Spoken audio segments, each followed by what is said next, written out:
What's your name? Margaret. That's a white girl's name. You don't talk to my daughter like that. What's wrong with Get you? uppity with me. Frisk him.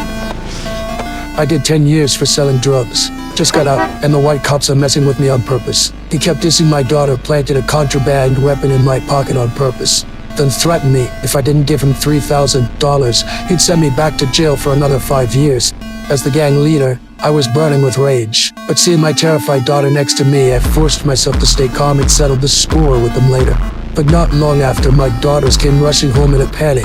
My oldest daughter told me those white cops were out on the streets beating up black people. They weren't even sparing the kids.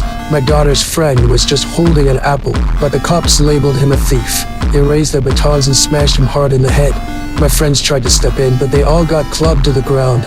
The cops framed them for causing a disturbance, then hauled them all off to the station. My eyes are slowly filling with blood. Time to go to work. Once the black senator got wind of what happened, he demanded the police station release the innocent people who'd been arrested.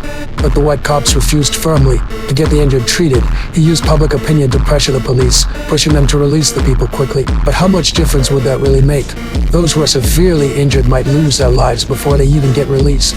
I walked into the police station and handed an envelope to a cop. He was thrilled, thinking it was the $3,000 protection money. But when he opened it, all he found was a threat. What the fuck is this? An eye for an eye, motherfucker. Against these shameless scoundrels, we must respond with force. Amidst the shouts of my family, the sheriff began to panic, realizing he'd gotten himself into a huge mess. The sheriff finally put aside his dignity and gave in to me. All the arrested black people were released and rushed to the hospital for timely treatment. My daughters are grateful for what I did. In this moment, I am the hero with justice in their hearts. In the split second I let my guard down, a hitman suddenly pulled the trigger on me. I didn't have time to dodge. There was a searing pain in my abdomen, and I collapsed to the ground in an instant. Is this how a generation's king falls? My funeral was a grand one, for all the people I loved were there. My dearest little daughter wept her heart out. She placed a rose on me and said she missed me terribly. I never expected my sworn enemy to show up. He still spat out venomous words, then pulled a handgun from his pocket and aimed it at my little daughter. Thank goodness it was just a nightmare.